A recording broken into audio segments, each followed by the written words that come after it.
Yes, so a big welcome, particularly if you're new to Sangha night. It's really, really lovely to have you here. I hope you feel welcomed as well. And we've begun a series 2 weeks ago on the White Lotus Sutra, which is an ancient text and a really important text. It's been particularly important in Asian Buddhism in Japan and China for millions and millions of Buddhists. Here's a copy of the text, the Lotus Sutra. This copy is in the library and in the bookshop. And very ancient, probably the oldest version that's been found is about like 800 AD, something like that. It's an old ancient Buddhist text. And but it's not might be not what you expect from a Buddhist text. It's rational, but it also goes beyond the rational. Sangha Achara described it as like a drama of cosmic enlightenment, something like Buddhist science fiction. Strange things happen. It's mysterious things, magical things happen, and it's very rich. It's a rich text, a sacred text. It's full of teachings, but the teachings come in different forms. So we'll hear a lot about the parables of the White Lotus Sutra, where we get the teachings in the form of stories and metaphor, and strange occurrences, strange events that happen. So we can regard it as like a drama that we can enter into, and each week there are episodes of this kind of drama series. And like all good drama series, there's a recap at the start in case you've missed. You know, I don't watch a lot of TV, but if I do get into a good drama series, they often have a little recap and show you the main things that you've missed. So if you missed one or two of the last 2 weeks, I just do a recap of some of the content that would be important. So the White Lotus Sutra begins in a place called Vulture's Peak in India, which quite a few of us who've been on pilgrimage to northern India have visited Vulture's Peak. But it begins with the Buddha emitting a ray of light, which is quite a strange thing to happen right from the outset, illuminating all of the universes everywhere, all at once. And then he begins to give a teaching. And the teaching he gives is, initially he tells the audience there, who are really kind of revered, enlightened disciples of the Buddha, that they don't know everything, that there's more to discover, that there is further teaching. And it's said that not everyone was happy in this. 500 of the enlightened disciples got up and left. They were so unhappy about hearing this that there was more that they didn't understand. 500 of the Buddha's disciples, of Arahant disciples, just left. So that was what we heard about this episode in week 1. So if you missed that, go back and watch. You can watch that on YouTube or listen to it online. Vidanya's introduction. And this was a key part of week 1, the idea that there's more to the Dharma than we first realised. And the particular focus in week 1, and for those monks and Buddhists, those disciples of the Buddha, was that enlightenment isn't for self-liberation. They had the idea that they were self-liberated, and that was all there was to Buddhism. But the message from the Buddha was actually Buddhism, the real true teaching of the Dharma is liberation for all beings. That's the motivation. The true enlightenment is when you're practicing to liberate all sentient beings. It's an altruistic liberation. And that was the message from week 1. And then the content from last week, we had Sangha tell us the first of the major parables of the White Lotus Sutra, which is the parable of the burning house. So a quick recap of the story of this parable is there's a house and it's on fire. It's an old house. And there's a father who owns the house, and he has lots and lots of children.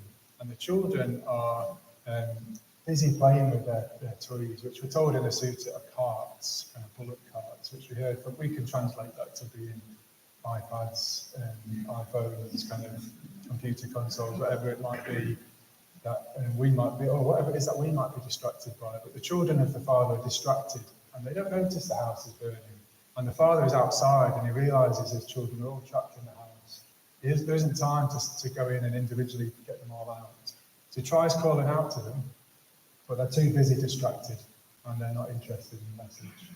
So then he comes up with another idea, another plan, which he tells them that there are even better toys outside than the ones they've got inside.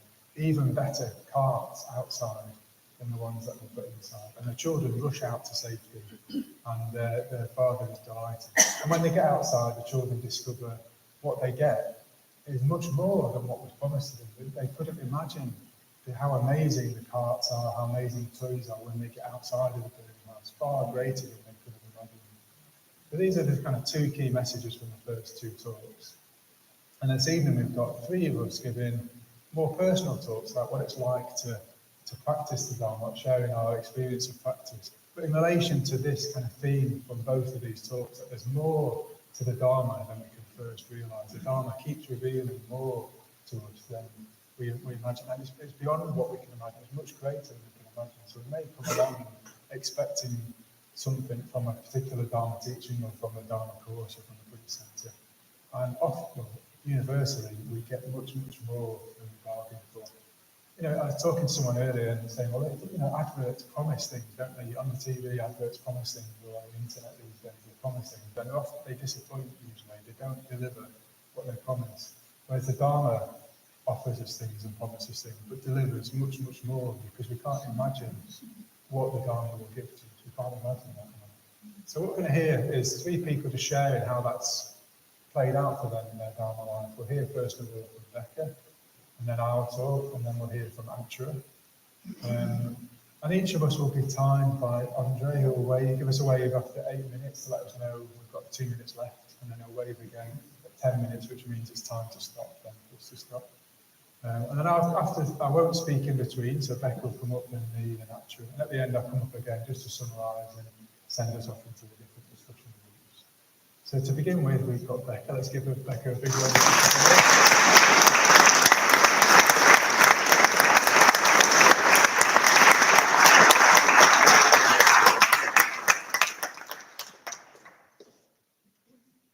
Right, can you hear me?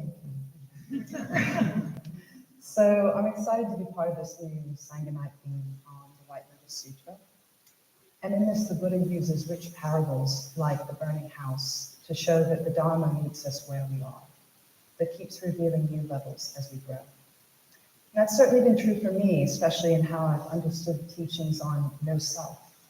So tonight I'd like to share just a little bit about how my views shifted from trying to get rid of parts of myself to trying to integrate them more fully, and how that's deepened my relationship with the Dharma. So the talk will cover three personal aspects of my journey, and those are the illusion of letting go, turning towards the whole self, and embracing the fluid self. And this isn't a traditional Buddhist list, just to say, but each stage represents a phase in my own process of coming into deeper alignment with my practice. So to begin, I'll explore the illusion of letting go. When I first encountered the Dharma, I thought it was about pushing away the difficult parts of myself. I imagined the path was about becoming neutral, blank, or untouched, sort of like mentally checking out to avoid or to numb the painful or overwhelming areas of my life. I think I spent most of the first year at the center feeling this sort of surface level bliss every time I walked through the door. It was like this mental escape hatch, momentarily switching off from all the inner noise and suffering. And there was something genuinely moving in those early experiences. The highest in me resonated with the highest in the universe. But that initial uplift, as genuine as it was, also became a kind of bypass. It was a way to avoid the messier, painful parts of myself. So my conditioned reactions, the emotional patterns I didn't yet understand, and the quiet sense of shame that really felt at odds with who I thought the Dharma was calling me to be. So I spent months zoning out during discussion groups and lost in thought during meditation, convinced that if I just kept showing up and sort of, white-knuckled my way through it, that these parts I felt such shame around would somehow, dissolve into pure nothingness, or something like that. I mistook detachment for non-attachment. So I'm just going to repeat that. I mistook detachment for non-attachment. But really, I was pushing parts of myself away, not transforming them. And eventually that avoidance caught up with me. So I felt stuck, I felt disconnected from myself and from others.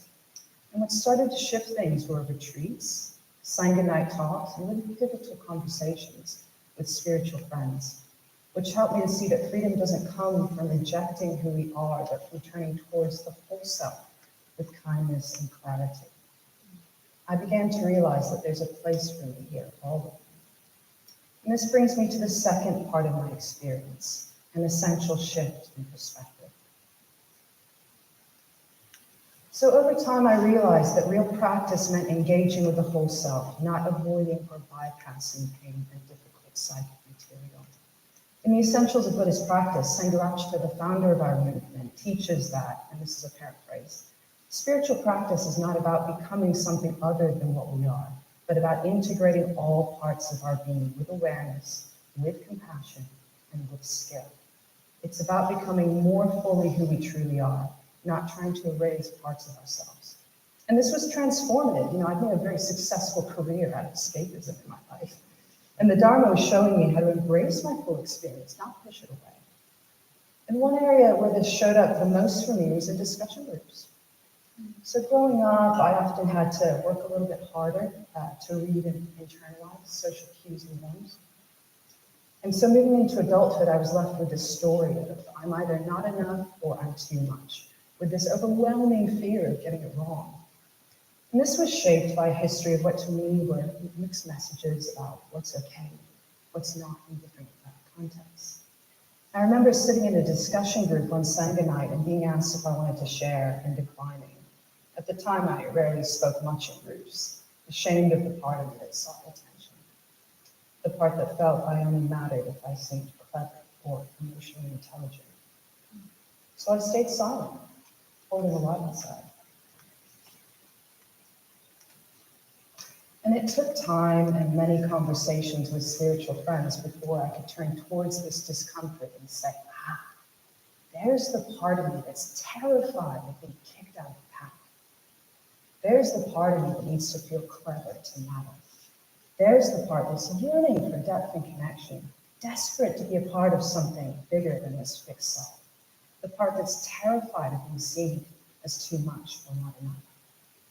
And I started learning about integration, which for me, it wasn't abstract, it was gritty and real. So what did this look like practically for me? Well, it meant showing up on the meditation cushion every day and staying with uncomfortable emotions and psychic material a little bit longer than is comfortable, broadening that window of tolerance over time.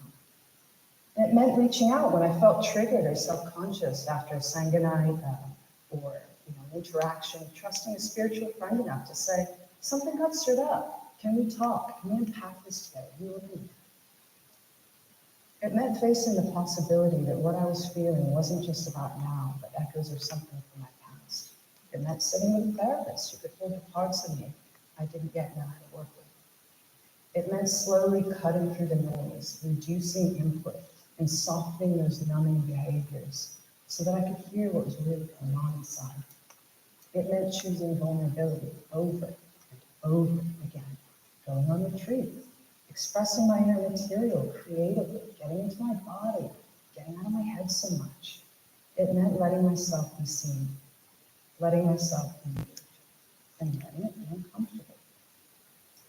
And as I began to integrate all these parts of myself, I realized that spiritual practice is not about fixing or eliminating any parts of who you are.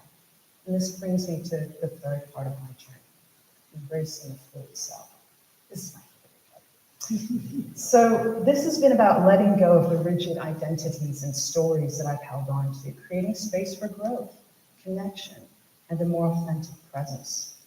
So over time, I learned to stop disassociating quite as much and began to move towards my stories, examining where they came from, whether they were true, what they were really about. And while some of my backgrounds made this a little bit more challenging at times, curiosity, deepening my meditation, and showing up consistently in my practice began to loosen the anxiety and the tightness around these stories. And this is a really crucial point right here.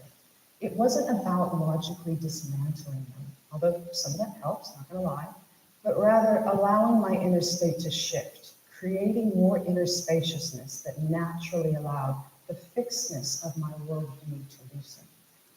My experience in discussion groups, though still a work in progress, now feels more spacious. So that rigid sense of being this separate person at the center of the experience has softened, moving more towards a sense of interconnectedness and openness. There's less fear and tightness around protecting my energetic space from getting wrong. More frequently now, I feel just a little bit closer to experiencing a sense of thusness. Just that raw, unfiltered experience, just as it is, rather than tightness and analysis about how I show up. And this shift has naturally created more space for others, and for me to show up more authentically. I've realized the teaching of no self wasn't about erasing identity. It was about releasing the fixedness of identity. It wasn't, I don't exist, but I'm not trapped. There's fluidity, there's freedom. So I'd like to end with a quote from Sangha that I feel captures the three aspects of the talk: the illusion of letting go, turning towards the whole self, and embracing the fluid self. And it says, the aim of the Buddhist path is not to make you less than you are, but more than you are. It is to make you more fully human, more fully yourself. It is not a path of self-denial, but of self-transformation. So if you ever feel like Buddhism is asking you to leave parts of yourself behind, perhaps it's actually inviting you to leave those parts with kindness and to skillfully weave them back in the full tapestry of who you are.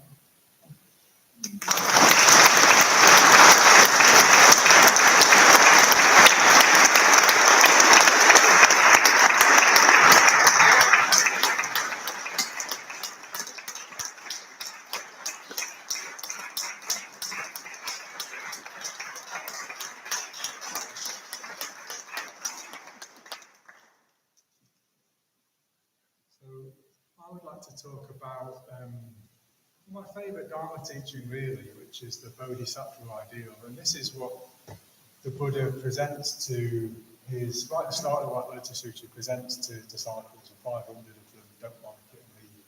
I had a different response. I loved it when I heard about it, not because I was an enlightened disciple, but just something resonated with me about the beauty of a life that is lived for all of the beings. And this is what I've been looking for. I've been looking for this ideal. This is such a sublime reason to live, that you lived for other beings, that you become enlightened for other beings. And I knew straight away, this is what I've been looking for. And I want to do this with my life. So it's just such a wonderful teaching. And then it's been humbling as well, actually, humiliating at times. I wanted to share just 3 anecdotes, 3 stories about me in relation to this teaching of the Bodhisattva ideal. You could think of it in terms of serving. The Bodhisattva would live to serve other people and do what's needed. So it's an aspect of generosity and giving, but with your whole life is giving to other people and giving what's needed. So my first story is, I've just become a Mitra, so the Mitra ceremony is the next week. I had my Mitra ceremony in 2006. And soon after that, around that time, I became friends with the Moga Bankster, who was here tonight, so my preceptor, who ordained me. And he was just stopping being the chair of the Sheffield Buddhist Centre around that time. And I remember meeting up with him in what is now where the women's toilet is, and we used to have a gift shop at the back of the Buddhist Centre underneath the Buddhist Centre there. And I remember meeting him, and the Moga Bankster said, I'm handing on my responsibility as chair. And I'm looking to pass on responsibilities to the people. And I did want to serve and I wanted to help. I think maybe I was still running my own business at that point and kind of thought a lot about myself. I came with quite a big sense of me and what I could do and how I was. I thought, great, a load of ranks wants to hand on responsibilities to me. Maybe he wants me to be the chair of the business. And a Moga Bankster said, what I'd like is somebody to change the light bulbs in the Buddhist.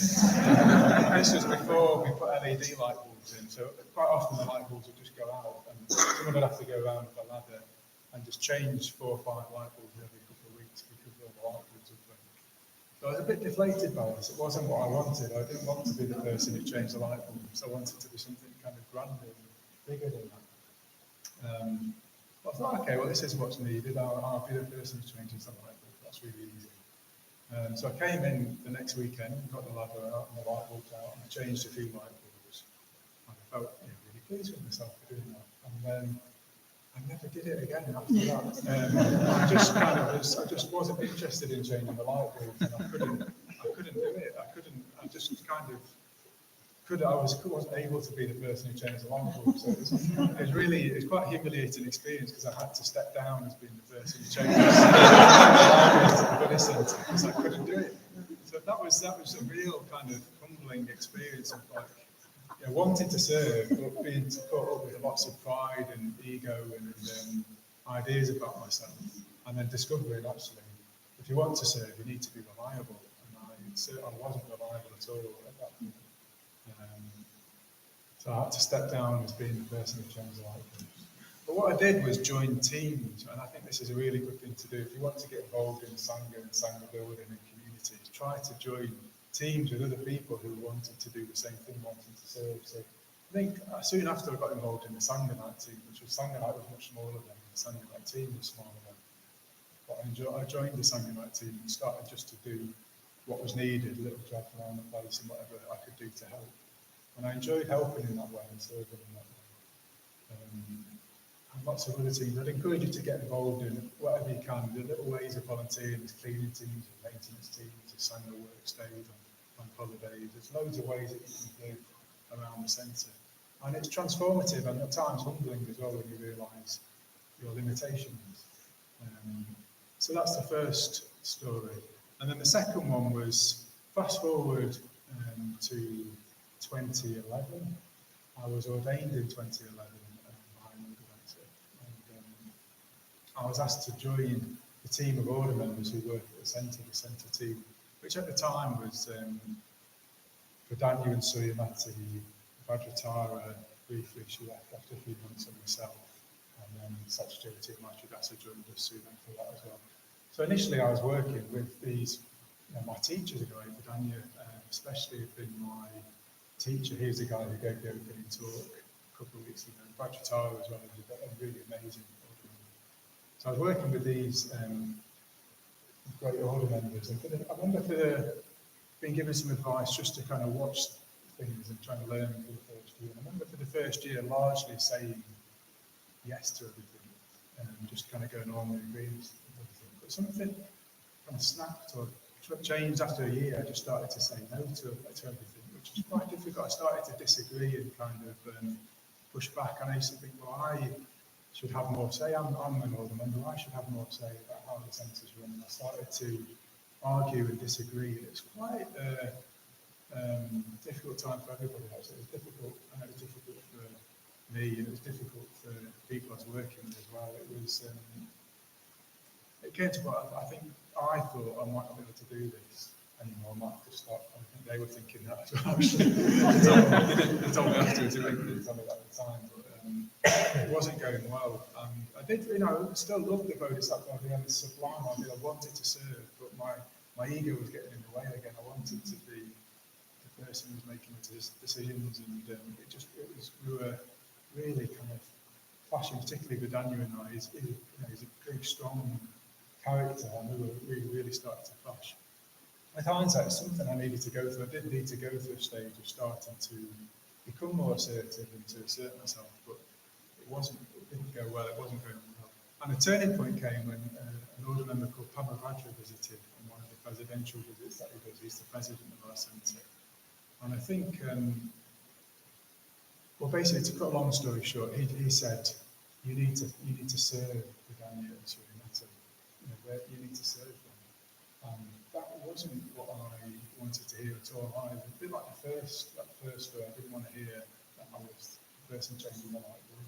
I didn't want to hear that I needed to serve these people because we weren't getting on at all, and we didn't even like each other. Probably like we were. We now got so much love and affection. We're really, really strong friends. Like I just see Suyamati and I smile straight away. We went through a lot, and we really care a lot about each other. But it was a really tricky time. But that being told to serve them turned it on its head.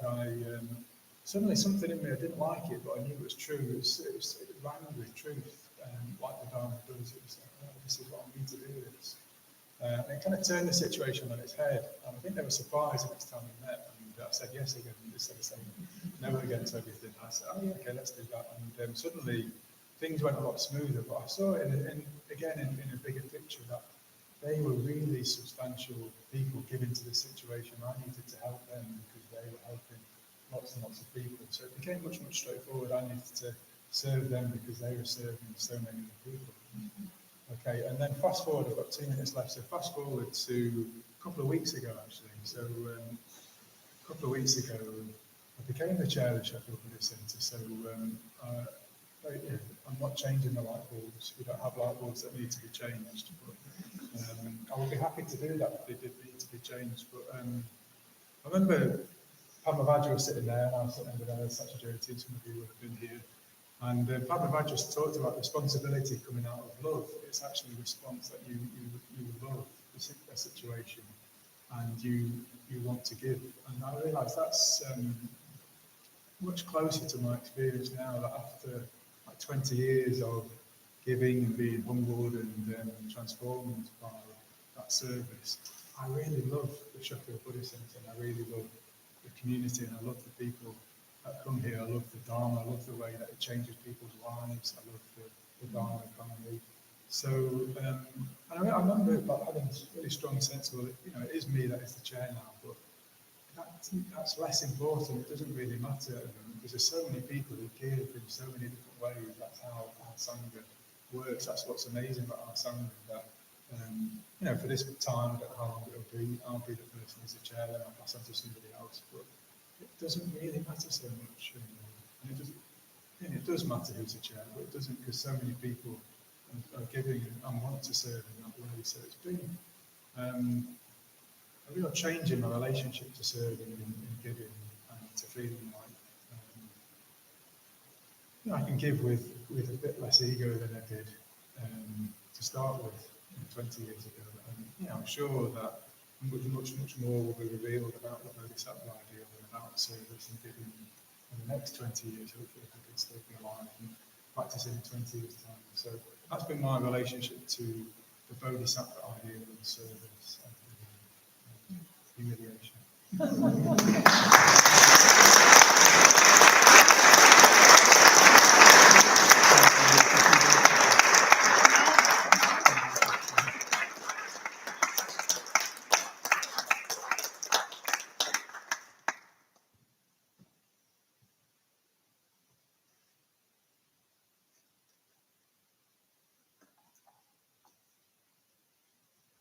Is this switched on okay? Can you hear me? Good. Thank you, Bodhinaga and Beka. So I'm really pleased to be able to talk about Vulture's Peak, because it's one of my favourite stories, and also I was there 3 months ago on the most amazing bright blue day, and really had a sense of the Buddha being there. Yeah, I've just got a very, very clear picture of it in my mind right now, the Buddha speaking to this assembly. And I love that story because it starts off cosmic, this beam of light illuminating every world, and then it becomes very, very human. The Buddha says something along the lines of, there's more to come, there's something you haven't yet seen. And a percentage of the assembly feel a little bit indignant and slighted and walk out. And that's such a human situation, isn't it? Sometimes we decide to stay in the room, and sometimes we decide to leave. And I'll also mention very quickly another teaching I'm keen on. Jack Cornfield, a teaching from his teacher Ajahn Chand. It's just this phrase, taking the one seat, that sometimes in our life we just have to take the one seat and stay in the room, whatever appears or whoever leaves the room. So taking the one seat. So I've got 3, they're not stories, they're real life events. I've got 3 incidents that are pretty pivotal actually. If I'd gone a different way, it would have had big consequences. We've got 3 events that I'll share where I decided to stay in the room and could have left. The first one was going way back. Because of serendipity, I came across the Dharma at a pretty young age, at least for the 70s. And I'd studied the Dharma whilst I wasn't yet persuaded. It held my attention. Anyway, something happened in my life where I realized that not only was the Buddha a good teacher, but he was more than a teacher. He'd achieved something extraordinary, and that was a possibility. And at that moment, I became a Buddhist. I knew that the Dharma was going to be my path, and the Buddha was my teacher. But this would have been in the 80s, the late 80s. It was still an era where unless you bumped into a Buddhist or you saw a poster, you wouldn't actually know that Buddhists existed. As far as I knew, I was maybe the only Buddhist in England. It sounds silly, but I was at that point on my own. Anyway, Moksha Lila, if you know her, my wife's, her best friend, Susan's brother's wife, my guru, who I owe a great debt to, died very young, unfortunately. But we went to some gathering with Moksha Lila's friend, and I announced to my guru that I was a Buddhist, and she said, because I'd heard that maybe she was, and she said, well, if you're a Buddhist, you should be a teacher, and you should be meditating regularly. To which I responded in a really corny fashion, my life is my meditation. And she said, well, that might be the case with you, but for most of us, it helps to have a teacher. And it turned out she'd just come off retreat at Taraloka, and she said, maybe you should look into the FWA, as Tree Ratna was called. Well, I did. So that was the first one, that just being open to the possibility that whilst, I can't tell you how strong my Shraddha was and the relief at discovering the Dharma on my own. Even with that conviction that there was a lot to be done. So that was the first one.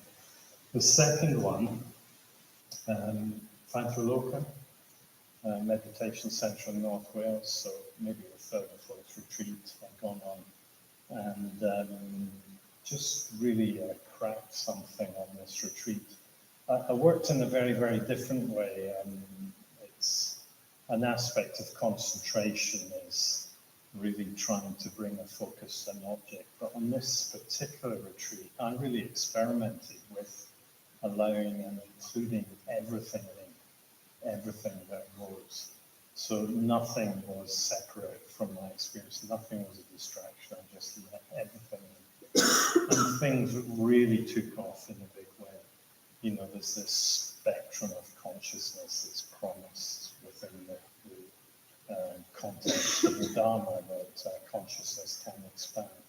And it's very helpful if we can verify that. Well, on this retreat, some really helpful things happened when I verified aspects of the traditional teachings. So anyway, I went skipping off to my meditation interview, rather pleased with myself. And announced I've been getting it all wrong up to now. I've been getting it all wrong. I've discovered this new way of working. And look what's happening. And this order member saved me years. He just said something very simple. He said, don't assume that. Don't assume this isn't the fruits of all the work you've put in up to now. And that was such an important teaching, because what I've been doing, I don't know if you know the metaphor of the lute string, but we talked about practice, like make sure the lute string isn't too tight or too slack. I was doing the equivalent of slapping off the lute string. And somehow I got a sweet spot, and just things opened up in a very helpful way. But if that had not been said to me, I would have become a zealot for the practice of slackening off this mood string. Yeah? It can happen so easily.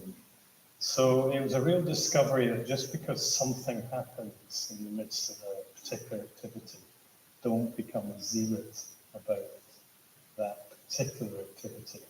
We have, in the Dharma, we have a mandala of practices that complement each other. And it's very important to understand that mandala. And then I'm being ushered on with 2 minutes to go. So the third one was, actually in some ways, the first time this happened was connected with, will we buy this for the centre or won't we? You know, when I first turned up for entry around the FWB, you know, I watched all the members like a hawk. You know, I think you're entitled to see some fruits of practice. That was one of the ways I verified whether the Dharma works. At the same time, there are inevitable disappointments. You know, people don't behave in exactly the way we'd like. You know, sometimes even standards of conduct might fall below what we ourselves can achieve. It might be going on in our heads as well. But you know, let's agree that sometimes people behave in ways that aren't the best. What I realized was that focusing on other people's conduct is a real obstruction to the path. It is tempting sometimes to leave a context because we're disappointed in the behavior of others. But I wanted to be the person that, when faced with disappointment in the behavior of others, if indeed my behavior is better in those respects, well, one can be an exemplar and help a community. So don't misunderstand what I'm saying here. I'm not saying it's never appropriate to leave the room, but I suppose what I am saying is that I have a precept for myself that never leave the room because of righteous indignation, because you feel your behavior is better than others. Stay in the room and help the community.